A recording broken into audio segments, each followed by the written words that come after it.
تعلم على العلماء حتى تعرف الإسلام صحيحا. من يهده الله فلا مضل له ومن يضلل فلا هادي له وأشهد أن لا إله إلا الله وحده لا شريك له وأشهد أن محمدا عبده ورسوله. يا أيها الذين آمنوا اتقوا الله حق تقاته ولا تموتن إلا وأنتم مسلمون. يا أيها الناس اتقوا ربكم الذي خلقكم من نفس واحدة وخلق منها زوجها وبث منهما رجالا كثيرا ونساء واتقوا الله الذي تساءلون به والأرحام إن الله كان عليكم رقيبا. يا أيها الذين آمنوا اتقوا الله وقولوا قولا سديدا يصلح لكم أعمالكم ويغفر لكم ذنوبكم ومن يطع الله ورسوله فقد فاز فوزا عظيما. أما بعد فإن خير الكلام كلام الله وخير الهدي هدي محمد صلى الله عليه وسلم وشر الأمور محدثاتها وكل محدثة بدعة وكل بدعة ضلالة وكل ضلالة في النار. Vëllezër të nderuar, kemi mbetur në shpjegimin e shkrimit të djetarit madh Sheikh Al-Allama Rabi' ibn Hadi Al-Madkhali rahimahullahu ta'ala me titullin Dituria e Kur'anit dhe Sunetit dhe ndikimi i saj te ummeti. Dhe Sheikhu rahimahullah në këtë libër ka shpjeguar dhe ka bërë të qartë vlerën e diturisë dhe se musliman patjetër duhet të kthehen tek dituria e saktë. Dhe ajo dituria është dituria Kur'anit dhe Sunetit. Dhe gjithashtu muslimant nuk do arrin asnjëherë që të kthehen në lumturinë që kanë pasur në kohën e sahabëve të pejgamberit sallallahu alaihi wasallam, vetëm kur të ndjekin sunetin e pejgamberit sallallahu alaihi wasallam. Për këtë arsye Sheikhu rahimahullah në këtë libër ka bërë të qartë vlerën e ndjekjes së pejgamberit sallallahu alaihi wasallam. Dhe e ka bërë të qartë rëndësinë e kthimit në Kur'an dhe Sunet, dhe se ajo është dituria e vërtetë. Dhe do vazhdojmë me lejen e Allahut Azza wa Jall aty ku kemi mbetur dje. Dhe gjithashtu në këtë libër e shohim argumentimin e Sheikhut. Se për gjithçka që thot, argumentohet me ajete të Kur'anit, edhe me hadithe të pejgamberit sallallahu alaihi wasallam. Dhe kjo është rruga e dietarëve të selefit. Ata nuk thojnë ndonjë fjalë dhe nuk besojnë ndonjë çështje dhe nuk i mësojnë njerëzit vetëm se me argumente prej Kur'anit dhe Sunetit. Naam. Bismillah, wassalatu wassalamu ala rasulillah wa ala alihi wa sahbihi, amma ba'd. Allahumma ighfir lana wa li shaykhina wa lil muhadirina wa lis sami'in wa li jami'il muslimin, amma ba'd. Qala al-Sheikh rahimahullah, dhe Allahu tabaraka wa ta'ala e bekatoi këtë umet me dërgimin e Muhammedit sallallahu alaihi wasallam dhe me atë me të cilin ai erdhi prej dijes të vërtetës, udhëzimit dhe dritës sallallahu alaihi wasallam. لقد من الله على المؤمنين إذ بعث فيهم رسولا من أنفسهم يتلو عليهم آياته ويزكيهم ويعلمهم الكتاب والحكمة وإن كانوا من قبل لفي ضلال مبين. Me të vërtet, Allahu i ka bërë një mirësi të madhe besimtarëve, kur u dërgoi në mesin e tyre një të dërguar nga vetë ata, i cili u lexon atyre ajetet e tij, i pastron dhe i mëson librin dhe urtësinë, ndërsa më parë ata kanë qenë në humbje të qartë. Dhe kjo është në surën Ali Imran. Dhe ka thënë i lartësuar në surën El-Jumu'a, huwa alladhi ba'atha fil ummiyina rasulan minhum yatlu alayhim ayatihi wa yuzakkihim wa yu'allimuhum al-kitaba wal hikma wa in kanu min qablu lafi dalalin mubin. Ai është që dërgoi te analfabetët një të dërguar prej tyre, i cili u lexon atyre ajetet e tij, i pastron ata dhe u mëson librin dhe urtësinë, ndonse më parë ata ishin në humbje të qartë. Ata ishin në një ignorancë të thellë, nuk kishin dije e as libër, dhe një periudhë e gjatë kaloi mbi ta pa u ardhur asnjë paralajmërues. Atëherë u erdhi ky dërguar fisnik, ndërkohë që ata ishin njerëzit më të paditur dhe më të devijuarit, dhe Allahu i udhëzoi me të, dhe i shpëtoi me thirrjen e tij dhe me mesazhin e tij nga zjarri, ashtu siç ka thënë Tebaraka wa Taala. واذكروا نعمة الله عليكم إذ كنتم أعداء فألف بين قلوبكم فأصبحتم بنعمته إخوانا وكنتم على شفا حفرة من النار فأنقذكم منها. Dhe kujtoni mirësinë e Allahut ndaj jush, kur ishit armiq, ai bashkoi zemrat tuaja, e kështu me mirësinë e tij u bët vëllezër, dhe ishit në buzë të një grupe të zjarrit, e ai ju shpëtoi prej saj. Ata ishin në gjendjet më të këqija të armiqësisë, urrëties, mbledhjes, përçarjes, shkapërderdhjes, grabitjes, plaçkitjes dhe çrregullimit. Por Allahu Tebaraka wa Taala i shpëtoi ata me Muhammedin sallallahu alaihi wasallam në këtë jetë të dunjas dhe u bën më të ngriturit prej popujve. Dhe ata u ngritën në qytetërimin më të mirë që e kanë njohur njerëzimi. Allahu qoftë i kënaqur me ta dhe u bën ummeti më i mirë që është ndjer për njerëzit. Urdhërojnë për të mirën, ndalojnë nga e keqja dhe besojnë në Allahun, ashtu siç i ka lavdëruar Allahu Tebaraka wa Taala me këtë dhe i ka lavdëruar i dërguari i tij sallallahu alaihi wasallam. Njerëzit më të mirë janë gjenerata ime, pastaj ata që vijnë pas tyre, pastaj ata që vijnë pas tyre. Këtu Sheikh Rabi' rahimahullah e fillon fjalën me ajetin ku përmendet se Allahu subhanahu wa ta'ala u ka dhënë besimtarëve mirësi. Është për mua? Për ty. Allahu azza wa jall u ka dhënë besimtarëve mirësi. Dhe kjo mirësi është që e ka dërgu Muhammedin sallallahu alaihi wasallam. Dhe kjo mirësi nuk është vetëm mirësi për sahabët, po është mirësi për të gjithë muslimanët. Do me thonë deri sot edhe deri në ditën e Kiametit. Vazhdon kjo mirësi me dërgimin e pejgamberit sallallahu alaihi wasallam. Dhe kjo el-minne që është prej Allahu subhanahu wa taala është mirësia. Mirësi dhe nderim. Dhe Allahu subhanahu wa taala e përmend mirësinë që na ka dhënë neve. Belillahu yamunnu aleikum an hadakum lil iman in kuntum sadiqin. Por Allahu va përmend juve mirësinë që u ka udhëzuar në iman nëse ju jeni të sinqertë. Dhe Allahu azza wa jall për emrave të tij është El-Mannan. Siç ka ardhur në hadith të cilën e transmetojnë 4 ashabë sunen, Abu Daud, Tirmidhi, Nesai dhe Ibn Majah, El-Mannan badi'u s-samawati wal-ard. Kjo është emër për emrave të Allahut, El-Mannan. Dhe cilësia është që Allahu azza wa jall e përmend mirësinë që na ka dhënë neve. Dërsa për njerëzit është haram dhe është prej gjunaheve të mëdha që ti bësh dikujt mirë, pastaj t'ia përmendësh atë mirë që e ke bërë. Bile pejgamberi sallallahu alaihi wasallam në hadithin të cilin e transmeton Imam Muslimi në Sahihun e tij, ka thonë thalathatun la yukallimuhumullahu yawm al-qiyamah. 3 persona Allahu nuk do t'u flasë atyre ditën e gjykimit. Dhe ka përmend prej tyre El-Mannan, alladhi la yu'ti shay'an illa manna. Ka thonë ky personi El-Mannan, do të thonë që bën mirë pastaj përmend, nuk jep asgjë vetëm se e përmend. Atë kujtohet atëherë para 10 vjet, kur ta dhash kerrin tim, s'kishe me çka të shkosh punë, unë ta dhash. Mos isha unë, s'm kisha shkuar në shtëpi. Atë kujtohet atëherë të kam njoftu me filanin, atë kujtohet atëherë të kam ndihmu. Do të thonë, ai nuk bën mirë vetëm se ta përmend. Dhe kjo është e ndaluar në Islam. Dhe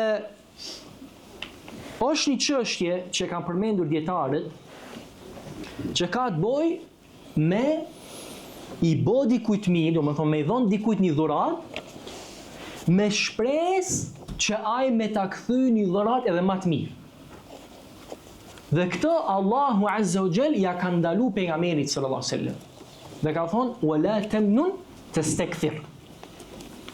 Domethënë mos u bë tjerëve mirë, mos u jep dhuratë që me kërku me grumbullu, domethënë që të marrësh edhe më shumë. Dhe kjo është prej khasije, prej çështjeve që pejgamberi sallallahu alaihi wasallam i ka pas të ndaluar dhe është veçu me këtë ndalim. Do thonë tjerë prej umetit nuk e kanë të ndalume. Kjo është prej khasais të pejgamberit alaihi salatu wasallam. Ai nuk e ka pas lejume që me i dhon dikujt hediyetu thawab, quhet kjo në gjuhën arabe, me i dhon dikujt dhuratë që ai t'ia kthen me një dhuratë më të mirë. Ndërsa umeti e ka të lejume. Nëse ti i jep dikujt dhuratë me njetin që ai me ta kthy me një dhuratë më të mirë, atë kjo lejohet. Dhe ti kur e din se ai person që t'jep dhuratë nuk ta jep këtë dhuratë vetëm se kërkon prej te një dhuratë më të mirë, nuk lejohet ta pranojsh vetëm kur t'ja kthesh edhe me diçka më të mirë. Do nëse ti e din se nuk ki me i dhon diçka më të mirë, atëherë mos e prano. A nëse e din se ki me i dhon diçka më të mirë, lejohet me pranu. Dhe kjo dihet për shembull nëse shkon një person i varfër, një fukara, fakir, shkon te një person i pasur dhe jep atij dhuratë. Dihet domethënë se ai pret prej të pasurit me ia kthy me një dhuratë më të mirë. E përndryshe nuk është e logjikshme domethënë që me shku një person i varfër te një person i pasur dhe me i dhon atij dhuratë. Vetëm se ai pret prej tij një dhuratë edhe më të mirë. Dhe këtu ka ardhur fjala e Omerit radiallahu anhu në Muwatta të Imam Malik rahimahullah. Ka thonë Omeri radiallahu anhu, men wahaba hibatan li silati rahim au ala wajhi sadaqa fa innahu la yarji'u fiha. Kush jep një dhuratë për me mbajt farefisin ose për sadaka, do të thonë qëllimi ka qenë sadaka, atëherë ai s'ban mu kthy. Jo më atë kujto diet kam dhon 100 euro, a mundesh me mi kthy? Kjo s'lejohet mo. Pejgamberi sallallahu alaihi wasallam, hadith që ka ardhur në Buhari dhe Muslim, e ka krahasu atë person që kthehet te dhurata e tij, sikur qeni që vjell edhe kthehet te ajo që ka vjellur. Kështu do të thonë mu kthy te dhurata. Me dhon dikujt dhuratë, pastaj me shku me ja kërkuar dhuratë. Kështu e ka krahasu pejgamberi sallallahu alaihi wasallam këtë person. Pastaj thot Omeri radiallahu anhu, thot wa man wahaba hibatan yara annahu inma arada biha ath-thawab fa huwa ala hibatihi yarji'u fiha idha lam yurda minha. Thot kush ka dhon dhurat ala ath-thawab, do të thonë duke shpresu, duke kërkuar një dhuratë më të mirë, atëherë ai e ka të drejtë kthehet te dhurata e tij. Dhe ja ke dhënë një dhuratë, dhe ai nuk ta ka kthyr me diçka më të mirë, atëherë ty të lejohet në këtë rast me ja kërku dhuratën prapë. Në këtë rast lejohet që ti të kthehesh te dhurata jote. Ndërsa për pejgamberin sallallahu alaihi wasallam e përmendëm se ai nuk e ka pas të lejuar këtë gjë. Do të thonë me kërku ose me dhënë dhuratë që dikush t'ja kthen atij më të mirë. Dhe ka ndodhur, siç është transmetuar, se dikush i ka dhënë pejgamberit sallallahu alaihi wasallam një dhuratë dhe pejgamberi sallallahu alaihi wasallam ja ka kthy edhe shumë fish më shumë. Dhe ai ka qenë prej beduinëve. Po ai person prapë nuk ka qenë i kënaqur me dhuratën që ja ka kthy pejgamberi sallallahu alaihi wasallam. Atëherë pejgamberi sallallahu alaihi wasallam ka thonë, laqad hamamtu, do e kam po njët, e kam mendu këtë gjë, që mos me pranu hedije, dhurat, përveç prej Qurashi, prej Kurejshve, au Ansari, prej Ansarve, au Thaqafi, ose prej fisit Beni Thaqif, ose Dausi, prej fisit Daus. Do më thonë ata që njihen se janë njerëz bujar dhe njerëz fisnik. Pastaj ajo që ti t'japish dikujt diçka, pastaj t'ja përmesish, Allahu Azza wa Jalla ka ndaluar Kur'an. Ka thonë ja ayyuhalladhina amanu la tubtilu sadaqatikum bil manni wal adha. O ju që keni besuar, mos i prishni sadakat që ke dhënë, duke i përmendur ata edhe duke bë keq. Do të thonë pasi ke dhënë dikujt sadaka, mos ja përmend. Se nëse ja përmend, atëherë kjo është që ta prish ty sadakan. Nëse jep sadaka, atëherë jepe për hir të Allahut. Bile Sheikh Usam Temije ka përmend që selefët nuk e kanë pëlqy, do nuk e kanë kërku që kur t'japin dikujt, nuk e kanë kërku që ai t'i thot atij jazakallahu khairan. A sot ndodh, dikush jep diçka dhe pret që tjetri t'i thotë jazakallahu khairan. Pse nuk e kanë kërku? Se nëse ai thotë ju jazakallahu khairan, atëherë u bë me ty barabart. Ti ke bot mirë, ata ka kthy me të mirë. Edhe ata kanë ndesh të mesin, do me thonë më të mirë në veprën e tyre. A sot shumica nëse tapin diçka, presin. Edhe nëse nuk i thu jazakallahu khairan, thot i dhash diçka nuk thash jazakallahu khairan. Edhe pse për sjelljes është, se na ka mësuar pejgamberi sallallahu alajhi wasallam, kur t'ju bëj dikush mirë, me ja kthy me të mirë. E nëse nuk ki mundësi me ja kthy me të mirë, të paktën me bë dua për të derisa mendon se ja ke kthy në mënyrë të mirë.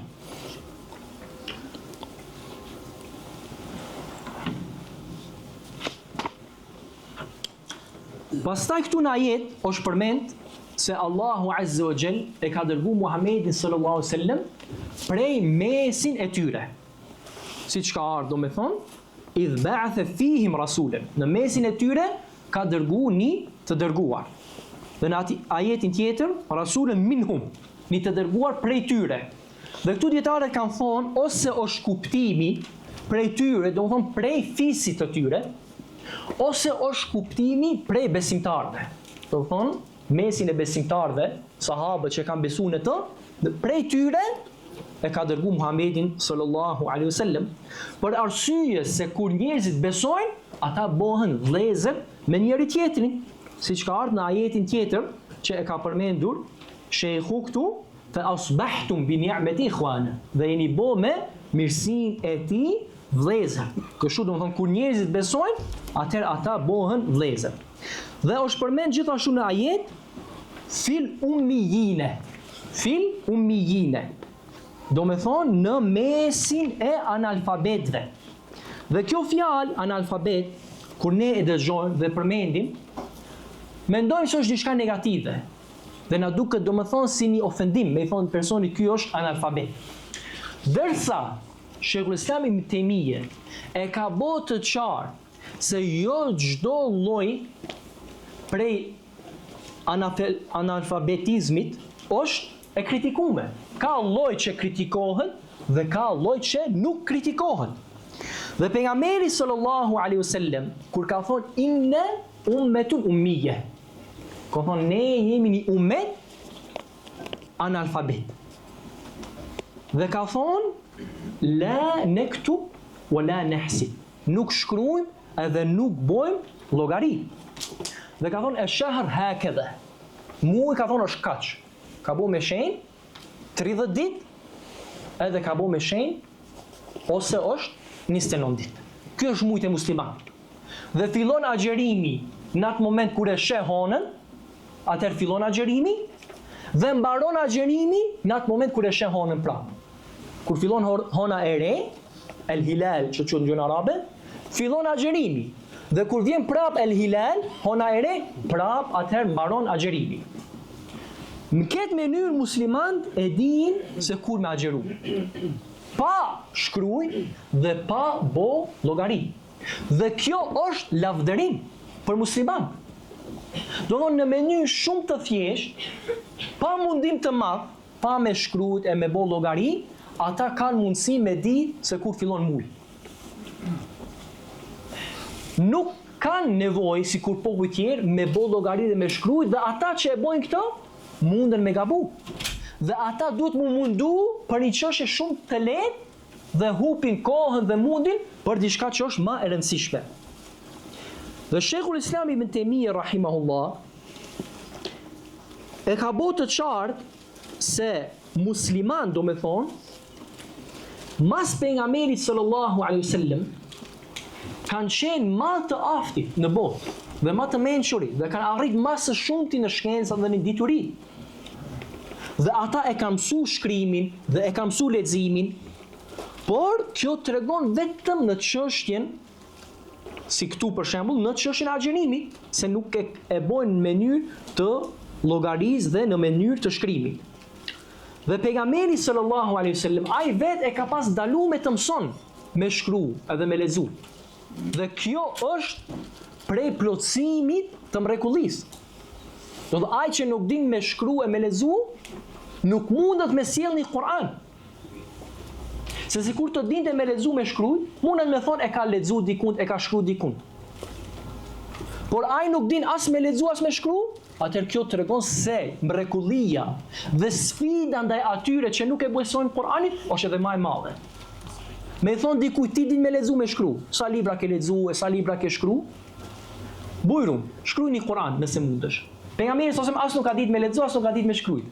Si ka mujt atëherë ai me sjell Kur'anin? Padyshim kjo tregon për sosmërinë e mesazhit të pejgamberit sallallahu alaihi wasallam. Dhe në shkrim në libra është fut diçka prej shtrëmbrimit. Do të thotë ata që kanë ditë me shkruajt i kanë ndru libra. Ndërsa kur ka ardhur pejgamberi sallallahu alaihi wasallam nuk ka ditë as me lexu as me shkruaj dhe ka mbet Kur'ani i mbrojtur deri në ditën e gjykimit. Dhe kjo fjala el ummi vjen prej fjalës el do të thonë sikur ky person prej kur ka lind prej nonës vete nuk është ndryshuar, ka mbet në atë gjendje të paditurisë. Dhe pejgamberi sallallahu alaihi wasallam kur ka ardhur me mesazhin e tij, këtu si ka përmend Sheikh Rabi' rahimahullah, ka thonë ata ishin në një ignorancë të thellë, nuk kishin dije as libër. Dhe një periudhë e gjatë kaloi mbi ta pa u ardhur asnjë paralajmërues. Atëherë u erdhi ky i dërguar fisnik sallallahu alaihi wasallam, ndërkohë që ata ishin njerëzit më të paditurit dhe më të devijuarit. Nëse shikojmë në njërin prej transmetimeve të cilën transmeton Imam Ahmedi në Musnedin e tij, e gjojmë këtë përshkrim prej njërit prej sahabëve. Kur kanë shku te An-Najashi dhe ai ka thirrë shokët e pejgamberit sallallahu alaihi wasallam me dëgju se çka është problemi me sahabëve dhe popujve të tyre në Mekë. Atëherë i ka thirrur ata dhe ka kërkuar prej tyre që t'ja sqarojnë atij çka është thirrja e pejgamberit sallallahu alaihi wasallam dhe kush është ky person. Atëherë ka dalë me folur Ja'far ibn Abi Talib. Por arsye se ka qenë më i ditur i mesin e tyre dhe ka qenë prej familjes të pejgamberit sallallahu alaihi wasallam. Ka dalë Ja'far duke folur dhe duke tregu për Islamin. Dhe ka thonë ejuhel melik, i ka thonë në gjesh, o ti mbret, ka thonë, kunne qauman ahle jahiliyah, kemi qenë një popull të jahiljetit, na'budu al-asnam, kemi adhuru idhuj, wa na'kulu al-mayta, dhe kemi hëngër softina, wa na'ti al-fawahish, dhe kemi vepru immoralitet, wa naqta'u al-arham, dhe kemi ndërprej farefisin, wa nusi'u al-jiwar, kemi qenë të keq ndaj komshive, ya'kulu al-qawiyyu minna ad-da'if, i forti prej neve e mundte të doptit, i bonte padresi të doptit. Yarhamukallah. Fa kunna ala dhalika hatta ba'atha Allahu ilayna rasulan minna. Kemi qenë në këtë gjendje derisa Allahu ka dërguar një pejgamber prej neve. Dhe ka thonë na'rifu nasabahu. Ka thonë ne e kemi ditë prej ardhin e tij. Ka pas një prej ardhve të mirë. Dhe ka thonë gjithashtu e njohim sinqeritetin e tij dhe e njohim delirësinë e tij. Ka qenë i pastër pejgamberi sallallahu alaihi wasallam. Dhe ka qenë njeri që ka treguar të vërtetën dhe nuk ka gënyer. Do thonë këtë mënyrë e ka njohur ata pejgamberin sallallahu alaihi wasallam. Dhe thot, na ka thirrur tek Allahu që ta veçojmë atë dhe ta adhurojmë atë dhe të largohemi prej gjithë shka që kemi adhuruar ne edhe baballar ton. përveç Allahut, prej gurve dhe prej idhujve. Dhe na ka urdhëruar pejgamberi sallallahu alaihi wasallam që të jemi të sinqertë kur flasim, do të thonë mos me gënjy. Dhe ta çojmë në vend amanetin, dhe ta mbajmë farefisin, dhe të jemi të mirë ndaj komshive, dhe të largohemi prej haramit dhe prej me derë gjak, do me thonë pa të drejt, dhe na ka ndalu prej imoralitetit, dhe na ka ndalu prej dëshmis të rrejshëm, dhe na ka ndalu nga ngrënja e softinave, ose nga ngrënja e pasurisë të jetimave, dhe na ka ndalu, do të thonë ka përmendje edhe tjera gjëra, për asaj që pejgamberi sallallahu alajhi wasallam i ka ndalu ata, dhe na ka urdhëruar me tauhid, na ka urdhëruar me namaz, me zeqat, me agjerim e kështu me radhë. Do thonë kështu ka tregu Ja'far ibn Abi Talib an-Najashi si ka qenë thira pejgamberit sallallahu alajhi wasallam. E çka ka qenë pastaj vepra e Najashit? Çka ka bëu Najashi pastaj? A e dini ju? A është bo musliman ajo? është bo musliman. Dhe aty ka qenë prezent kur ka fol Ja'far ibn Abi Talib edhe Amr ibn As. Dhe Amr ibn As ka qenë i njohur për mençurinë e tij. Dhe ai në atë kohë nuk ka qenë musliman.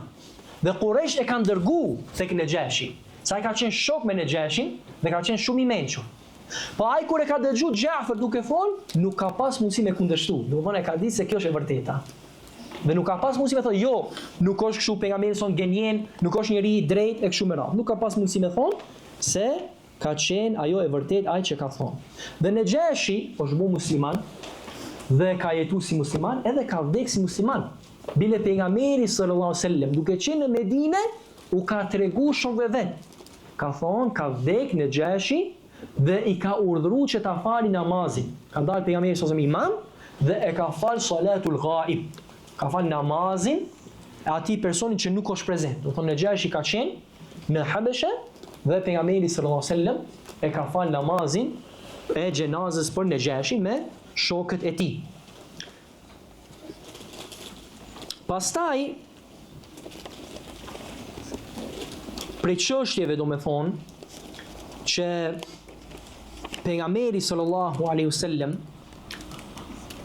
i ka sjellur kur ka ardhur është që musliman janë forcu aq shumë, do me thonë sa që janë bo popull më i ngritur, ashtu siç ka thonë shehu këtu, dhe u bën më të ngriturit prej popujve. Dhe ata u ngritën e qyterimin më të mirë që e ka njohur njerëzimi. Këta kanë qenë shokët e pejgamberit sallallahu alaihi wasallam. Do thonë e kanë hap botën, Sind, Hind, Faris, Rum, Persi dhe tek Romak, do thonë kanë shku dhe e kanë përhap islamin.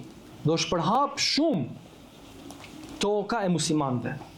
Dhe këtë çështje edhe Rawafid, ata që i mallkojnë dhe urrejnë shokët e pejgamberit sallallahu alaihi wasallam, as ata nuk mundën me mohu. Se sahabët e kanë përhap islamin. Dhe kjo tregon për sinqeritetin e tyre. Por ata kanë dalë prej shtëpisë së tyre me pa dituri a do kthehen ajo. Dhe shumë prej tyre nuk janë kthy. Disa prej sahabëve janë varrosur në Turqi, disa në Azerbajxhan, e disa në vende tjera. Domethënë ata kanë dalë prej Medinës, ku kanë qenë me pejgamberin sallallahu alaihi wasallam në atë kohë, dhe shumë prej tyre nuk janë kthy prapë. Dhe ai person që del me luftu në rrugt të Allahut azza wa jall, kjo është një shenjë për sinqeritetin e tij. Për këtë arsye pejgamberi sallallahu alaihi wasallam kur ka fol për vlerën e 10 ditëve të Dhulhijhes, ka thonë: "Ma min ayamin al-amalu salihu ahabbu ila Allahi min hadhihi al-ayam." Do thonë nuk ka ditë që vepra e mirë është më e dashur tek Allah se sa këta ditë. Ka thonë illa rajulun, përveç një person që ka dalë kharaja bi malihi wa nafsihi, ka dalë me pasurinë e tij dhe me veten e tij dhe nuk kthehet me asnjërin prej tyre. Do veç ky është më i mirë. Pse? Se ky tregon se është i sinqert. E lën pasurinë e tij, e lën familjen e tij dhe e lën atë që është më e shtrenjtë për të. E lën shpirtin e tij në rrugt të Allahut azza wa jall. Dhe kështu kanë qenë shokët e pejgamberit sallallahu alaihi wasallam. Për këtë arsye edhe pejgamberi ose i ka lavdru, sikur në këtë hadith, khairu nas qarni, thumma alladhina yalunhum, thumma alladhina yalunhum. Njerëzit më të mirë janë në gjeneratën time, pastaj ata që vinë mas tyre, pastaj ata që vinë mas tyre. Përmbledhja e gjithë kësaj është se vepra dhe ndjekja nuk qëndrojnë vetëm mbi shtyllën e dijes dhe themelet e dijes. Dhe dija nuk është vetëm dija e Kur'anit dhe Sunetit, dija e lavdëruar. Dhe dija me të cilën Allahu i shpëton njerëzit nga ndëshkimi dhe nga ngushtimi në jetën e kësaj bote dhe nga humbja është Kur'ani dhe Suneti. Po. Kjo është përmbledhja. Do të thonë se dija e dobishme, dija e vërtet, dija e mirë, është dija e Kur'anit dhe Sunetit. Ajo është dija që është lavdru në tekstet e Kur'anit dhe Sunetit. Është dija për Islamin. Dija për fenë Allahut subhanahu wa ta'ala. Dhe kjo është ajo dituri me të cilën njerëzit shpëtojnë nga devimi në dynja edhe shpëtojnë nga dënimi dhe ndëshkimi në ahiret. Dhe nuk është për qëllim me diturin ata çështje që njerëzit i mësojnë me hulumtime, me studime, me analiza e kështu me radhë. Edhe pse edhe kjo ka dobi dhe është fardh kifaje që me pas në umetin ton, ata që i mësojnë çështje që na nevojiten neve muslimanëve, dhe të jemi të pavarur prej qafirave. Por ajo dituria e vërtet me të cilën Allahu Azza wa Jall i ngre besimtarët në dynjë dhe në ahiret, është dituria e shariatit, dituria e Islamit. Dhe pejgamberi sallallahu alaihi wasallam ka ardhur me këtë dituri. Dhe ata nuk kanë pas mundësi edhe në kohën e tij me akuzu pejgamberin sallallahu alaihi wasallam se është gënjeshtar. E kanë ditë se thirrja e tij është thirrje e të vërtetës. E kanë ditë se ai nuk është gënjeshtar. Por nga mendjemafsia dhe nga ajo që nuk ka qenë në mesin e fisit të tyre, e kështu me radhë, nuk e kanë pranu thirrjen e pejgamberit sallallahu alaihi wasallam. Dhe Allahu ka thënë në Kur'an: "Fa innahum la yukadhibunak, walakinna adh-dhalimin bi ayati Allahi yajhadun." Ka thënë ata ty nuk të përgënjeshtrojnë, por zullumçarët i mohojnë ajetet e Allahut. Do e kanë ditë të vërtetën, pastaj e kanë mohu dhe e kanë kundërshtu të vërtetën. فمن اتبع هداي فلا يضل ولا يشقى ومن أعرض عن ذكري فإن له معيشة ضنكا ونحشره يوم القيامة أعمى قال رب لم حشرتني أعمى وقد كنت بصيرا قال كذلك أتتك آياتنا فنسيتها وكذلك اليوم تنسى. Kush e ndjek udhëzimin tim, ai nuk do të humbas dhe as nuk do të jetë i mirë. Por kush largohet nga përmendja ime, ai do të ketë një jetë e ngushtë dhe ne do ta ringjallëm ditën e Kiametit të verbër. Ai do të thotë: O Zoti im, pse më ringjallët të verbër, ndërsa në dunja unë shihja. Allahu do t'i thotë: kështu tek ti erdhën argumentet tona, por ti i harrove ato. Prandaj sot edhe ti do të jesh i harruar. Kjo është pra dija me të cilën ka ardhur Muhamedi sallallahu alaihi wasallam nga Kur'ani dhe Sunneti. Nuk është e saktë vepra, as fjala dhe as nuk llogaritet diçka prej saj, përveç se nëse është mbështetur në librin e Allahut dhe në Sunnetin e të dërguarit sallallahu alaihi wasallam.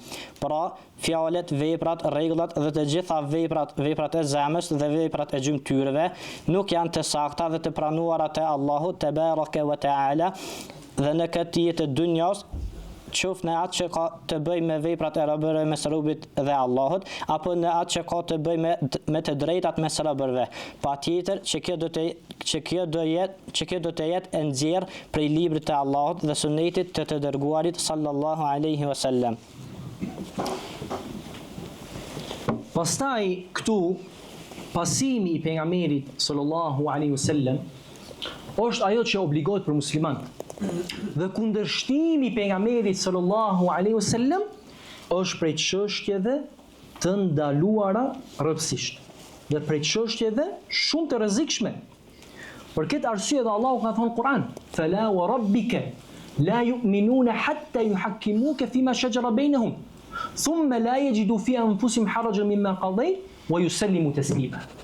Ka thonë, jo, pasha Zotin tënd, ata nuk besojnë përderisa do të marrin ty për gjykatës për çështje që kundërshtojnë mesin e tyre. Pastaj nuk gjojnë në veten e tyre do një gushti për asaj që ka gjyku pejgamberi sallallahu alaihi wasallam dhe pajtohen me gjykimin e pejgamberit sallallahu alaihi wasallam në mënyrë të plotë. Kështu janë besimtarët e vërtetë. Për këtë edhe Allahu ka thonë: "Wa ma kana li mu'minin wa la mu'minatin idha qada Allahu wa rasuluhu amran an yakuna lahumul khiyaratu min amrihim." Nuk i takon doni besimtari ose ndonjë besimtarje që kur Allahu dhe i dërguari të gjykojnë ndonjë çështje që ata të kenë ndonjë zgjedhje në çështjet e tyre. Do thonë nuk ka më zgjedhje. Nëse Allah azza xhela ka gjykuar këtë çështje, sam'an wa ta'an, me dëgju dhe mu bin. Dhe nëse pejgamberi sallallahu alajhi wasallam ka gjykuar ndonjë çështje, atëherë kjo ka mbaru, ka marrë fund. S'ka mu aty me zjedh dhe unë mendoj kështu ose unë po du me bo kështu. Berira, radiallahu ta'ala anha, ajo ka qenë një robresh, që Aisha radiallahu anha e ka liru. Masi ajo është liru, ajo ka pas mundësi me zjedh atë mbesi e martume me Mughithin, burrin e saj, që ka qenë rob, ose të ndahet prej tij. Pse sa e ka mbetur rob, ajo bo e lirë. Berira nuk ka dashur me qëndru me burrin e saj. Dhe ka kërku mu nda prej tij. Pejgamberi sallallahu alaihi wasallam ka shku dhe ka bën ndërmjetësim. Ka thonë sikur të kthehesh tek Mughithi dhe ka thonë Abbasit radiallahu ta'ala anhu, pejgamberi sallallahu alaihi wasallam ka thonë atij, a nuk çuditesh prej dashurisë që ka Mughithi ndaj Berirës dhe urrejtjes që ka Berira ndaj Mughithit. Berira, shikoni tash, qëndrimi i një besimtarje të vërtetë. Thot, a më urdhëron të kthehem? A është kjo urdhri yt? Pejgamberi sa ka thonë jo. Unë jam vetëm ndërmjetësues. Çka nën kupton kjo? Çka është kuptimi i sahabëve, vëllezër të dashur? Kuptimi është se nëse më urdhëron, atëherë unë do kthehem, s'ka më çetër zgjidhje. Ka marr fund. Pejgamberi sa ka thonë jo, unë vetëm ndërmjetësoj. Domethënë ndërmjetësimi i pejgamberit sa në këtë rast lejohet mos mu pranu. Dhe kjo është që ka dëshiruar Berira, mos ta pranon këtë ndërmjetësim. Dhe nuk është kthyet te Mughithi. Por nëse pejgamberi sa e urdhëron, atëherë do kthehet tek Mughithi. Dhe nuk do ta kundërshton urdhin e të dërguarit Allahut alayhi salatu wassalam. Dhe Allahu ka thonë gjithashtu falyahdharil ladhina yukhalifuna an amrihi an tusibahum fitnatun aw yusibahum adhabun alim. Le të kenë kujdes ata që kundërshtojnë urdhrin e tij, që mos t'i godasi do një fitne, do një sprov ose një dënim të dhimbshëm. Imam Malik rahimahullah, kur ka dëgju një person, ka thonë unë do bëj ihram prej varrit pejgamberit sallallahu alaihi wasallam. Imam Malik ka thonë jo, ihrami është prej Dhul Hulejfës. Pejgamberi sallallahu alaihi wasallam ka bëj ihram prej Dhul Hulejfës. Ky person ka thonë jo, unë do bëj ihram prej varrit pejgamberit sallallahu alaihi wasallam. Atëherë ka thonë Imam Malik, ki kujdes mos të godasi ndonjë fitnë. Pse? Se e kundërshton urdhrin e pejgamberit alayhi salatu wassalam. Dhe kuptimi i shokëve të pejgamberit sallallahu alaihi wasallam ka qenë në këtë mënyrë. Sot, nëse dikush të bën zullum në pasuri ose në familje ose kështu diçka, e urren atë person. Ama nëse dikush kundërshton sunetin e pejgamberit sallallahu alaihi wasallam, do shta është e lehtë. Atë sahabët ka qenë e kundërta. Nëse kam pasur një person kundërshton sunetin e pejgamberit sallallahu alaihi wasallam, reagimi i tyre ka qenë në këtë moment reagim më i ashpër. Abdullah ibn Mughaffal radiallahu anhu, kur ka pa një prej kushurive ti të gjuj me një guralec, mënyrë që pejgamberi sallallahu alaihi wasallam e ka ndalu, dhe ka thonë pejgamberi sallallahu alaihi wasallam e ka ndalu prej qadhit me gjujt me guraleca. Atëherë ka thonë, ka ndalu prej kësaj? Prap ka gjuj. A ka thonë, unë të transmetoj nga pejgamberi sa se e ka ndalu, e ti prap vazhdon? Ka thonë, wallahi nuk do flas më kur me ty. Dhe ka vdek ai, edhe nuk ka fol me kushurimin e vet. Edhe Abdullah ibn Umar radiallahu ta'ala anhuma gjithashtu ka transmetu hadith nga pejgamberi sallallahu alaihi wasallam që ka thonë la tamna'u ima Allahi masajid Allah. Mos i ndaloni gratë besimtare që të shkojnë në xhami. Një prej djemve të tij, ka pas emrin Bilal, ka thonë wallahi unë do t'i ndaloj gratë me shku në xhami. Thot transmetuesi, e ka ofendu Ibn Omeri, djalin e vet, me mënyrë që asnjëherë nuk e ka ofendu ndonjë person. Dhe ka thonë, wallahi nuk do flas kur me ty. Unë transmetoj nga pejgamberi sallallahu alajhi wasallam, mos i ndaloni, e ti thu se unë do t'i ndaloj. Dhe ka vdek Ibn Omeri dhe nuk ka folur me të. Kështu ka qenë, domethënë, kuptimi i sahabëve prej fjalëve dhe urdhave të pejgamberit alayhi sallam. Kur pejgamberi sallallahu alaihi wasallam ka qenë duke marrë hutbe, siç është transmetuar, dhe është bën një farë zhurme në xhami, ka thonë uleni. Jo në ul sahabët. Ibn Mes'udi ka qenë jashtë xhamis. Kur e ka dëgjuar që pejgamberi sallallahu alaihi wasallam ka thonë uleni, është ul jashtë xhamis. Në atë moment që ka dëgjuar se pejgamberi sallallahu alaihi wasallam ka thonë uleni, ajo është ul edhe kur ka qenë jashtë xhamis. Kështu ka qenë domthonë më një herë ata e kanë zbatuar urdhrin e të dërguarit Allahut alayhi salatu wassalam dhe nuk kanë kërkuar justifikime dhe interpretime. Pastaj gjithashtu prej sahabëve është Gjerir radiallahu ta'ala anhu.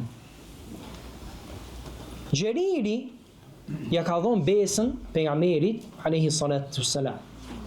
Ja ka dhënë besën që të jetë këshilltar, të jetë i drejtë, të jetë dashamirës për çdo besimtar. Siç ka në hadith në Buhari dhe Muslim.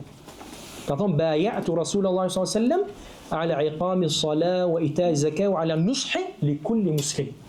Që ta kryej namazin, ta hap zakatin edhe an-nush. Nush, ne që përdorim nasiha, nuk është vetëm me këshillu, po ka një kuptim më të gjerë, domethënë zemra jote të jetë e pastër. Nëse vjen me të pyet, e këshillon. Nëse ti e shef diçka, gjithashtu e këshillon. Po nëse është ndonjë çështje tjetër, domethënë zemra jote të jetë e pastër për musliman, va dush të mirën. Dhe çdo herë domethënë të mundohesh për të mirën e tyre. Ti jesh i drejtë, mos me i mashtru. Edhe kjo është nasiha. Mos me i mashtru, të va tregosh të drejtën, mos me gënjy e kështu me radhë. E ky sahabi radiallahu anhu ka ardhur dikush tek ai me shit një kall. Dhe i ka kërkuar atij 300 dirham. A ka thonë jo, kalli yt e ka vlerën 400. A pranon? A ka thonë po. Ka thonë jo, kalli yt e ka vlerën 500. A pranon? A ka thonë po. Jo, ka thonë, kalli yt e ka vlerën 600. Dhe ka vazhdu deri në 800 dirham. Shitsi ka qenë i pajtimit me ashit për 300 dirham. Ndërsa Gjeriri radiallahu anhu ka vazhdu me rrit çmimin deri në 800 dirham. Son do dhe kundërta do më thonë. Ai shitsi sa kërkon, ti mundosh edhe ma shumë ja ul. E Gjeriri ka vepru në mënyrë të kundër. Pse? Çka ka qenë arsyeja? Ka thonë ja kam dhënë pejgamberit sa ose besën për nush li kulli muslim. Që të jemi i drejtë, këshilltar për çdo musliman. Dhe ky kali ka vlerën 800, nuk e ka vlerën 300. Pra do me thonë e ka pa prej drejtësisë dhe prej pasimit të fjalës pejgamberit sallallahu alajhi wasallam dhe prej asaj që ja ka dhënë besën pejgamberit sallallahu alajhi wasallam që të jetë i drejtë dhe të jep për kalin arsa e meriton. 800 edhe jo me i dhon 300. Kështu kanë qenë domethënë shokët e pejgamberit sallallahu alaihi wasallam. Për këtë arsye edhe jon përmend para se me ardh. Jon përmend në Teurat, jon përmend edhe në Injil që tregon për vlerën e tyre të madhe. Dhe urdhri i pejgamberit sallallahu alaihi wasallam për me e pasu dhe obligueshmëria për me pasu pejgamberin sallallahu alaihi wasallam Thot Imam Ahmedi, kam shiku në mushaf dhe kam gjetë bindjen ndaj të dërguarit sallallahu alaihi wasallam në 33 vende. Dhe Ibn Taymija ka thonë urdhri i Allahut me ju bind të dërguarit të tij sallallahu alaihi wasallam është në më shumë se 30 vende në Kur'an. Dhe Allahu e ka përmendur bindjen ndaj tij bashkë me bindjen ndaj tij. Dhe e ka përmendur kundërshtimin ndaj tij bashkë me kundërshtimin ndaj tij. Siç e ka përmendur emrin e tij bashkë me emrin e tij. Dhe nuk përmendet Allahu vetëm se përmendet edhe pejgamberi Muhamedi sallallahu alaihi wasallam bashkë me to. Dhe pejgamberi sallallahu alaihi wasallam ka thonë, siç është në Buhari, kullu ummeti yadkhuluna al-janna. Secili prej umetit tim do futet në xhenet, illa men aba, përveç ai që refuzon, ai që nuk pranon. Qila wa man yaba, ka thonë kush është ai që refuzon? Kush është ai që nuk pranon me mu fut në xhenet? Ka thonë men ata'ani dakhala al-janna. Kush më bindet mu, futet në xhenet. Wa man asani faqad aba. Dhe ai që më refuzon, do të thonë që më kundërshton mu, ai nuk ka dëshiru mu fut në xhenet. Ndërsa ata që e kundërshtojnë urdhrin e Allahut Azza wa Jalla, sikur që e pam në ajet, wa man a'rada an dhikri fa inna lahu ma'ishatan dhanka. Kush largohet prej përkujtimit tim, ai do ketë një jetë të ngushtë. Shikoni domethënë shafirat dhe gjinaqarët, sa të kemë prej dynjas, zemrën nuk e kanë të lumtur. Nuk jetojnë jetë të lumtur, po jetojnë një jetë të ngushtë. Kjo është jeta atyre në dynja, edhe jeta atyre në varr, edhe ringjallja atyre të verbër. Thonë, o Zot, pse na ke ringjall të verbër duke qenë se kemi pa, dynja kemi shiku. Kështu ju i keni harru ajetet tona, edhe sot edhe ju do harroni.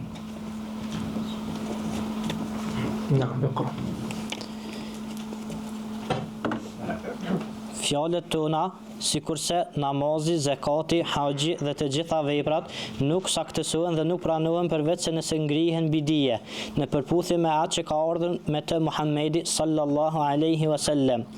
Në të gjitha veprat adhuruese është e domosdoshme dija, së bashku me sinqeritetin ndaj Allahut, Zotit të botëve. Sinqeritetin e ka sqaruar Kur'ani dhe Sunneti. Çdo vepër që nuk synohet me të fytyra e Allahut, edhe nëse ka bazë në librin dhe Sunnetin, nuk pranohet. Edhe sikur ajo vepër të jetë ngritur mbi sinqeritetin dhe përkushtimin. Nëse nuk është në përputhje me Kur'anin dhe Sunnetin, ajo nuk pranohet. Faman kana yarju liqa'a rabbih falyamal 'amalan salihan wa la yushrik bi'ibadati rabbih ahada. Kush preson takimin me Zotin e vet, le të veproj vepër të mirë dhe të mos i bëj shirk në adhurim ndaj Zotit të tij asgjë tjetër. Vepra nuk është e mirë përveç se nëse është marrë nga libri i Allahut dhe nga suneti i të dërguarit e Allahut sallallahu alaihi wasallam. Dhe nuk është e sinqert për Allahun përveç nëse është e larg prej shirkut ndaj Allahut te baraka wa taala me llojet e tij i fshat dhe i dukshëm, i vogël dhe i madh. Pa tjetër kërkohet që vepra të jetë në përputhje me atë me të cilën ka ardhur Muhamedi sallallahu alaihi wasallam dhe pa tjetër që ajo do të ketë sinqeritet ndaj Allahut, si dhe të pastrohet prej çdo lloj shirku, qoftë i madh apo i vogël. Dhe prej tyre është suefatësia. Madje edhe sikur njeriu të adhuronte Allahun natë e ditë, pa dituri dhe pa sinqeritet, për do të vlente fjala e Allahut te baraka wa taala, "Qul hal nunabbi'ukum bil akhsarina a'mala, alladhina dalla sa'yuhum fil hayati ad-dunya wa hum yahsabuna annahum yuhsinuna sun'a." Thuaj, aty njoftojnë për ata që janë më të humburit në veprat e tyre. Ata janë ata të cilëve u ka humbur përpjekja në jetën e kësaj bote, ndërsa ata mendojnë se po bëjnë vepra të mira. Wujuhun yawma idhin khashi'a 'amilatun nasiba tasla naran hamiyah tusqa min 'aynin aniyah.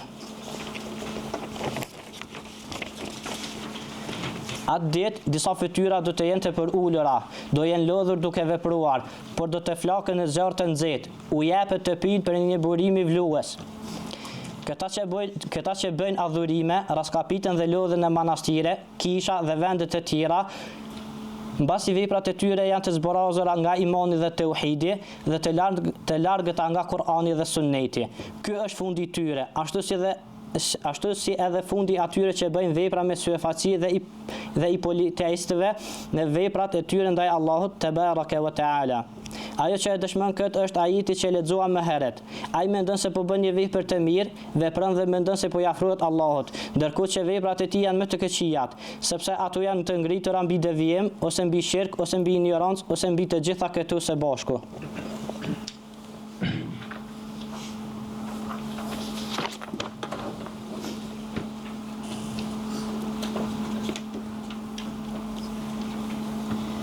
Pastaj shejhu këtu ka tregu se gjithë shka që vepron besimtari prej çështjeve të ibadetit duhet patjetër të jetë e ndërtuar mbi sinqeritetin, mbi ikhlasin ndaj Allahut subhanahu wa taala. Dhe nëse vepra nuk është me sinqeritet për Allahun, atëherë ajo vepër nuk pranohet. Dhe ka përmend fjalën e Allahut: "Faman kana yarju liqa'a rabbih فليعمل عملا صالحا ولا يشرك بعبادة ربه أحدا." Kush preson takimin me Zotin e vet, le të veprojë vepër të mirë dhe të mos i bëjë shirk në adhurimin ndaj Zotit të tij asgjë tjetër. Dhe Al-Fudail ibn Iyad rahimahullah për fjalën e Allahut liyabluwakum ayyukum ahsanu amala, që t'ju sprovoj juve se kush vepron vepra më të mira. Ka thonë aswabahu wa akhlasa, do të thonë vepra që është më e saktë dhe më e sinqertë. Kam pyetur, do të thonë çfarë është kuptimi i saj. Ka thonë se vepra është e saktë sipas sunetit, kanë kryer në mënyrë më të mirë. Ke kryer krejt sunetet në abdes, në namaz, dhe ke zgjat namazin, dhe rukun e ke bot drejt, dhe në sugjud ke shku si pas sunetit krejt, aman nuk e ke pas me sinqeritet për Allah, ajo vepër nuk pranohet. Dhe nëse vepra është si pas, ose ka në të sinqeritet, është me ikhlas për Allah, po nuk është si pas sunetit pejgamberit sallallahu alaihi wasallam, edhe kjo vepër gjithashtu nuk pranohet, përderisa të bashkohen dy kushte të pranimit të veprës: el-ikhlas wal mutaba'a. Sinqeriteti për kushtimi vetëm për Allahun azza wa jall, edhe pasimi i sunetit të pejgamberit sallallahu alaihi wasallam. Ajo që e prish veprën, siç e përmendi shehu këtu, është gjithashtu syfaqësia. Do të thonë se futet në ibadetin tënd syfaqësia, ose futet në të shirku i madh ose shirku i vogël. Atëherë çka është ajo që të sjell ty sinqeriteti kur vepra jote të jetë e sinqertë për Allahun, është se bëhet shkak që vepra të pranohet. Dhe nëse vepra pranohet, është një çështje madhështore. Tek selefët është konsideruar pranimi i veprës ajo që ata më së shumti kanë dëshiruar. Dhe ka thonë njëri prej tyre, nëse e di se Allahu mi ka pranuar 2 recate, dëshiroj të vdes. 2 recate të di se Allahu mi ka pranuar, atëherë dëshiroj të vdes. Pse? Se innama yataqabbalu Allahu minal muttaqin. Allahu vetëm pranon prej të devotshmive. Dhe ai që është i devotshëm do jetë në xhenet. Atëherë nëse Allahu mi ka pranuar këta 2 recate, atëherë un jam prej muttaqinve, prej njerëzve të devotshëm, dhe njerëzit e devotshëm do jenë në xhenet. Kështu kjo është arsye për pranimin e veprës dhe është arsye për mu fut në xhenet. Dhe Allahu subhanahu wa ta'ala ka thonë për besimtarët, ka thonë alladhina amanu wa lam yalbisu imanahum bidhulm ulaika lahumul amn wa hum muhtadun. Ka thonë ata që besojnë dhe nuk e përzin besimin e tyre me padrejtësi, ata kanë siguri edhe do të jenë të udhëzuar. Kanë siguri në ditën e gjykimit. Kur njerëzit do jenë në frikë, ata do jenë të sigurt. Dhe janë të udhëzuar, do të thonë në dynja, kur njerëzit devijojnë në rrugë të gabuara, në rrugë të bidatit, ata janë të udhëzuar në rrugën e Allahut subhanahu wa ta'ala. Kjo është vlera dhe dobia e tauhidit, dhe vlera dhe dobia e sinqeritetit. Për këtë edhe Muhammed ibn Abdul Wahhab rahimahullah ka shkruar në kitabut tauhid, bab fadlu tauhid wa ma yukaffir min adh-dhunub, vlera e tauhidit dhe çka fshin tauhidi prej gjunaheve. Për këtë arsye, në ditën e gjykimit, kur do vjen ai person me 99 regjistra me gjunahe dhe me një kartë me fjalën la ilaha illallah, kjo do të shon më shumë se 99 regjistra me gjunahe. Dhe ai që vdes në tauhid, përfundimi do ketë xhenet. Ose do jetë në xhenet prej fillim, ose do jetë në xhenet masi të pastrohet prej gjunaheve të tij. Dhe vlera e tauhidit është shumë e madhe, dhe vlera e sinqeritetit. Shikoni ata persona që pejgamberi sallallahu alaihi wasallam i ka përmend. Sab'atun yudhilluhumullahu fi dhilli yawma la dhilla illa dhilluh. Ka thonë 7 persona Allahu do t'u jep hije në hijen e vet, atë ditë ku nuk do ketë hije tjetër. Kush janë ata persona? Njerëzit që e kanë plotësuar sinqeritetin e tyre. Ai që ka dhënë sadaka me dorën e djajt, saqë e majta nuk ka di se sa ka dhënë. Domethënë ai e ka bërë këtë në mënyrë të fshehtë, në mënyrë të sinqertë për Allahun Azza wa Jall. Dhe ai person që zemrën e ka pas lidhur me xhami, dhe ai person që ka përkujtuar Allahun dhe kanë çajt sytë e tij. Dhe kështu me radhë prej atyre që janë përmendur në këtë hadith, domethënë njerëzit që e kanë plotësuar sinqeritetin. Gjithashtu, ata 3 persona kur kanë qenë në shpellë dhe i ka zënë një gurima dhe s'kan pas mundësi me dalë prej shpellë. Çka i ka shpëtuar ata prej kësaj vështirësie dhe kësaj gjendje? E kanë ditë ata se nuk mund të shpëtojnë prej saj vetëm nëse i afrohen Allahut me veprat më të mira që i kanë vepruar për hir të Allahut Azza wa Jall. Do një vepër që ata e dinë se e kanë bërë vetëm për Allahun me sinqeritet të plotë. Kjo do të thonë është shpëtimi i njerëzve të tauhidit. Do shpëtimi i njerëzve që i veprojnë veprat e tyre me sinqeritet për Allahun Azza wa Jall. Dhe gjithashtu, dobia e sinqeritetit është se je i mbrojtur prej devimit të shejtanit. Shejtani është betuar se do t'i devijojë të gjithë njerëzit, përveç cilët njerëz? Illa ibadaka minhum al-mukhlasin. Përveç robët e tu prej tyre që janë mukhlasin, të përzjedhur, me këta të përzjedhur janë gjithashtu mukhlisin, janë të sinqertë në ibadetet e tyre. Kështu duhet ne shumë t'japim rëndësi kësaj çështje. Çështje të zemrës. A jemi të njëjtë kur jemi vetë me vetveten tonë ose me familjen tonë, apo jemi vetëm të mirë kur jemi mesin e vëllezërve dhe kur jemi në xhami? Këtu do të thonë shihet njeriu, a është njeri i sinqert apo nuk është në këtë mënyrë. Dhe ata çështje që e ndihmojnë besimtarin që të largohet prej shirkut, dhe shirku do të thonë është ajo që ti prish ty të gjitha veprat. Innahu man yushrik billahi faqad harrama Allahu al-janna wa ma'wahu an-nar wa ma lidh-dhalimin min ansar. Ai që i bën shirk Allahut, Allahu ja ka ndaluar atij xhenetin dhe vendi i tij do jetë zjarri. Edhe riaja, ar-riya është shirku i fshehtë, do të thonë ajo që është zemrën tënd që nuk duket se ti e duke vepruar për dikën tjetër përveç Allahut, ama në zemrën tënd është se ti e vepron këtë për lavdërim, për përmendje, e nuk e vepron për Allahun subhanahu wa ta'ala. Dhe arsye që të largojnë prej ar-riya, prej syfaqësisë, është e para duaja. Me bo sa më shumë dua që Allahu Azza wa Jall veprat të t'i bëjë të sinqerta. Dhe Omeri radiallahu anhu, që ka pas garantuar me xhenetin, ai ka bëu dua që Allahu Azza wa Jall t'ia bën veprat e tij të sinqerta. Dhe gjithashtu, kjo që kemi fol këtu, që shehu ka përmend, pasimi pejgamberit sallallahu alajhi wasallam të sjell ty sinqeritetin.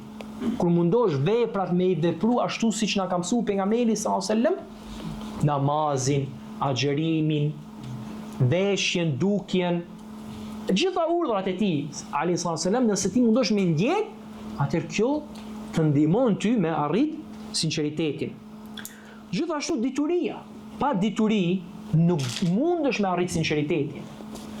Disa prej selefëve ka thonë kemi kërku dituri dhe nuk e kemi bërë për hir të Allahut. Por nuk ka pranu dituria vetëm se të jetë për hir të Allahut. Dituria vetë ka me të shti dhe me të mësu dhe me të obligu që t'jetë e sinqert për Allahun xhalla fi ula. Pastaj gjithashtu është ta shohish se kjo dynja nuk ka vlerë dhe të largohesh prej dëshirës së dynjas. Lavdrimi i njerëzve, ose pasuria, ose pozita, kështu me radhë, këta mos me i kërku. Do dhe edhe nëse askush nuk të përmend, askush nuk të njeh, askush nuk të lavdron, askush nuk të jep, ti prap me i kry veprat për hir të Allahut subhanahu wa taala. Dhe mos me e pas këtë at-tama, do të thonë që ti ta kërkojsh çështjen e dynjas dhe çështjen e lavdrimit dhe kështu me radhë. Pastaj gjithashtu është ulja me njerëzit e mirë, mul me dietarët, mul me nxënësat e dijes, mul me njerëzit të ibadetit, ata që të këshillojnë, kur shohin ndonjë gabim të këshillojnë. Dhe muslimani duhet me i dash ata që të këshillojnë. Ne sot me na këshillu dikush, nuk e dojmë atë person. A kjo është gabim. Ai që të këshillon, ai ta don të mirën. Ai që hesh, thot mirë, është vazhdo kështu, ai nuk ta don të mirën. Ai që don të mirën, të këshillon. Edhe ti duhet me mësu veten ta pranojsh këshillën. Edhe nëse vjen për një person që ti nuk e do. Edhe nëse vjen për një fëmijë, nëse vjen për një njeriu që është më pak i ditur se ti. Nëse ti ke 30 vite në da'wa selefie, ai ka 1 vjet da'wa selefie, thuaj jazakallahu khairan. Mirë e ki. Mos thuaj jo ku din ti, un kam më shumë provojë se ti, un kam më shumë dituri se ti. Un kur kam qenë selefi, ti shembull akoma s'ke li. Kjo nuk është mënyra e njerëzve të sinqeritetit. Pastaj gjithashtu është me meditu për ajetet e Kur'anit. Kur të lexojmë Kur'an, jo vetëm me lexu, po me mundu me kuptu kuptimin e Kur'anit. Dhe kuptimi i Kur'anit të sjell ty sinqeritetin dhe të largon ty prej syfarsisë. Naam, iqra. Prandaj, ummeti islam duhet të mësoj që t'i saktësoj veprat dhe fjalët e tij. Dhe për këtë, dituria është obligim për çdo musliman. Çdo musliman duhet të mësoj dijen me të cilën i saktëson adhurimet e tij dhe marrëdhëniet e tij. Dhe është detyrë që në ummet të ngrihen dietarë që mësojnë obligimet individuale fardun ain dhe obligimet kolektive fardun kifaya. Gjithashtu është detyrë për pjesën tjetër të ummetit që të mësoj, çdo person të mësoj atë që i obligohet prej obligimeve individuale. Sepse obligimet individuale bashkojnë në të njëjtin nivel dietarët e ummetit dhe ignorantët e saj. Dietarët e saj dhe njerëzit e thjeshtë e saj bashkohen në shumë çështje që obligohen të gjithëve, ndërsa në çështjet e tjera disa persona dallohen, sipas gjendjes së tyre, në atë që obligohet prej detyrimeve individuale. I varfër nuk obligohet me atë që obligohet tregtari, prej dijes me të cilën t'i saktësoj shitblerjet e tij. Ndërsa ai që nuk ka pasuri nuk obligohet të mësoj çështjet e haxhit, derisa të fitoj pasuri që e ndihmon për kryen e haxhit. Atëherë i obligohet të mësoj ato me të cilat e saktëson haxhin e tij, dhe kështu me radhë. Përmbledhja e gjithë kësaj është, vepra duhet me domos të jenë të ngritura mbi dituri, ai i cili nuk mund të udhëzohet vetvetiu për të njohur çështjet dhe gjykimet e tyre, ka detyrë të pyesë dietarët. Dhe dietarëve u obligohet që të thojnë njerëzve, Allahu ka thënë kështu dhe i dërguari i Allahut sallallahu alaihi wasallam ka thënë kështu, sepse përmendja, dhikri është Kur'ani dhe Sunneti, dhe që t'u japin fetva njerëzve ato që përmban Kur'ani dhe Sunneti. Kështu, veprat e njerëzve, dietarëve të tyre dhe ignorantëve të tyre duhet të jenë të ngritura mbi librin e Allahut dhe mbi sunetin e të dërguarit sallallahu alaihi wasallam. Besimet e tyre, adhurimet e tyre, metodologjitë e tyre, marrëdhëniet e tyre, politika e tyre. Të gjitha këto duhet të jenë të ngritura mbi Kur'anin dhe Sunetin. Kjo është pjesa e fundit për sot, inshallah taala. Dhe këtu shejhu rahimahullahu taala ka treguar se umeti ndahet në dy grupe, njerëzit e thjesht prej muslimanëve, dhe kanë shumica e njerëzve, dhe dietarët në mesin e besimtarëve, dhe ata janë një pakicë. Dhe ata që nuk dinë, duhet kthehen tek ata që dinë. Dhe kështu është si Allah Azza wa Jalla ka urdhëruar në Kur'an. Fas'alu ahla dhikrin kuntum la ta'lamun. Pyetni dietarët nëse ju nuk dini. Dhe çështjet e diturisë ndahen në fard ain, që është obligim për çdo individ, si për shembull namazi, secili e ka obligim me mësu namazin. Nuk mjafton me i di dietarët vetëm si kryet namazi, secili duhet me di.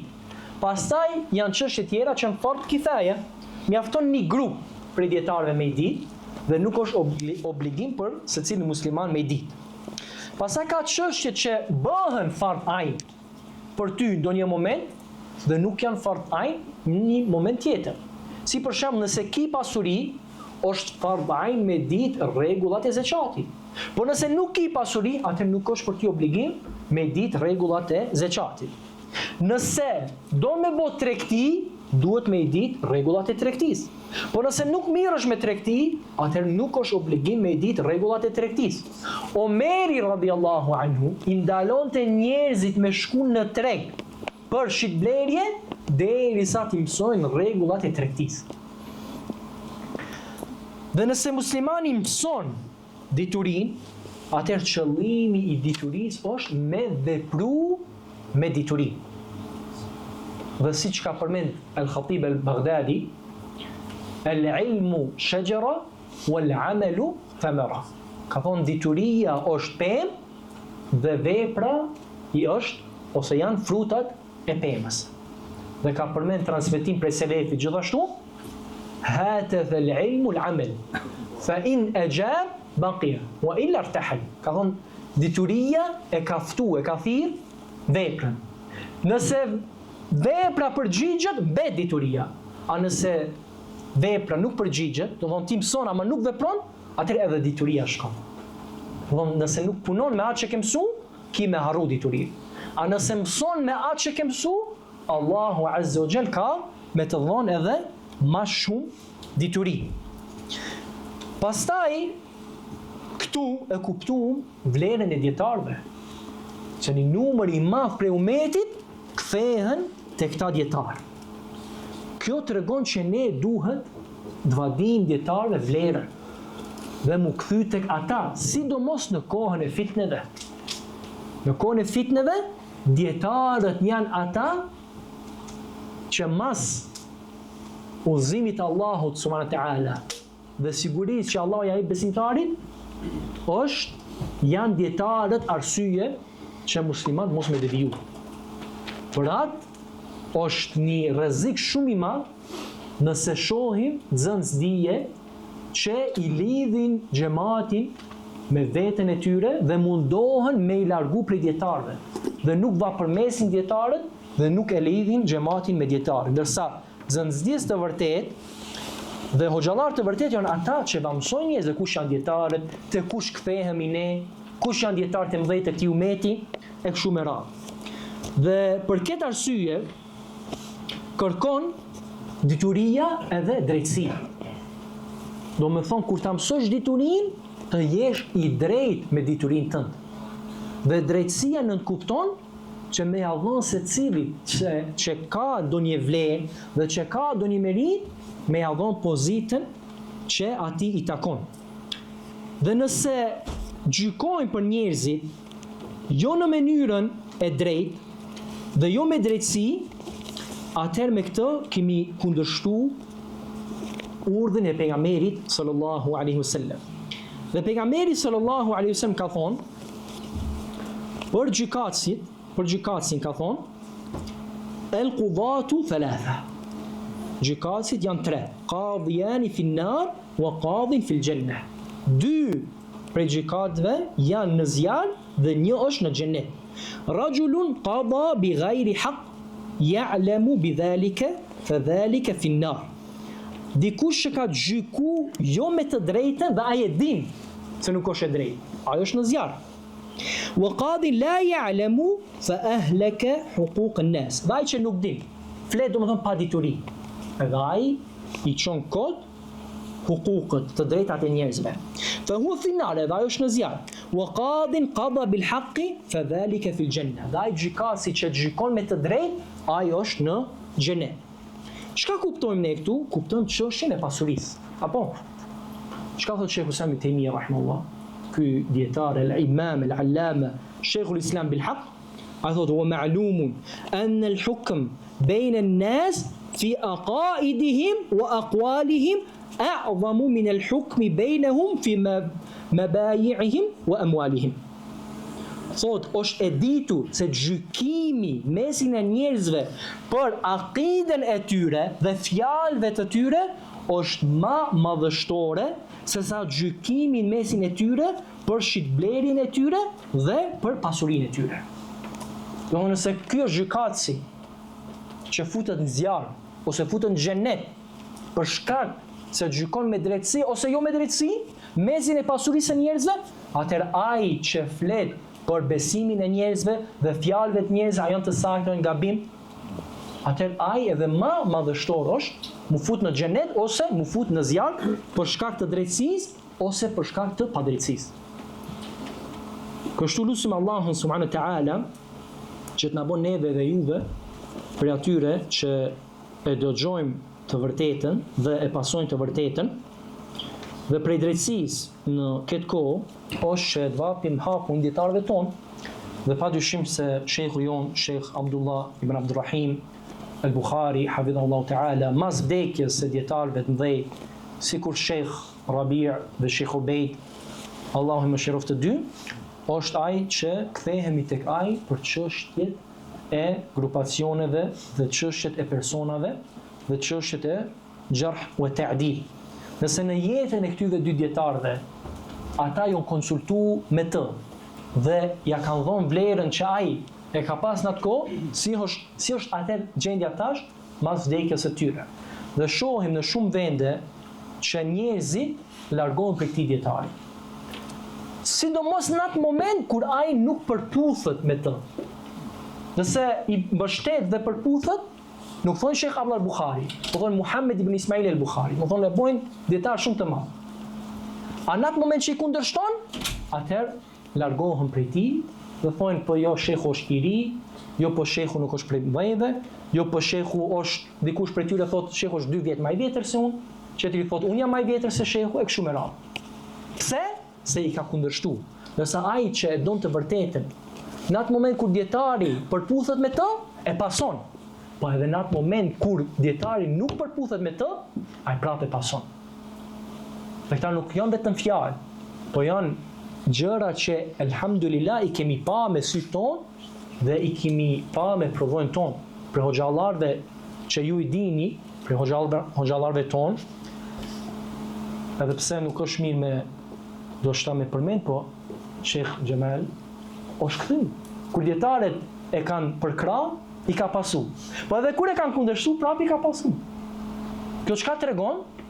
Se njeriu që e don të vërtetën e pranon edhe nëse është kundër vetes së tij. Ndërsa ai që pason epshin e tij në atë moment kur dietari nuk e përkra, largohet.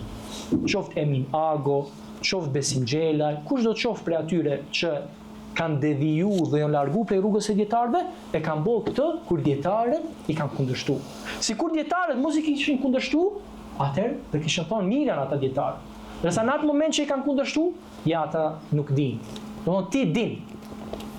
Besim Xhelaj në Kosovë din për fitnën e Muhammed bin Hadit, a Sheikh Rabi që ka pas disa kilometra afër shtëpisë së tij Muhammed bin Hadin, dhe Muhammed bin Hadi tek Sheikh Rabi ka shku me letrat, me shkrimet, me krejt, ai nuk din, do me thonë. Sheikh Rabi nuk din, që e një fitnën krejt botës i din, ama nuk din fitnën e Medinës. A Besim Xhelaj do në Kosovë din fitnën e Muhammed bin Hadit më mirë se Sheikh Rabi. Kjo është, do me thonë, prej çështjeve që thuhen, do me thonë, nuk din a me kesh a me çajt. Dhe prej çështjeve që tregojnë për mos suksesin e nxënësit të dijes kur ai ja kthen shpinën dietarëve. Lutim Allahu Azza wa Jall që të na jep sukses në pasimin e të vërtetës dhe në pasimin e dietarëve. Wallahu ta'ala a'lam. Wa sallallahu sallam ala nabina Muhammedin wa ala alihi wa sahbihi ajma'in. Wa akhiru da'wana alhamdulillahi rabbil alamin.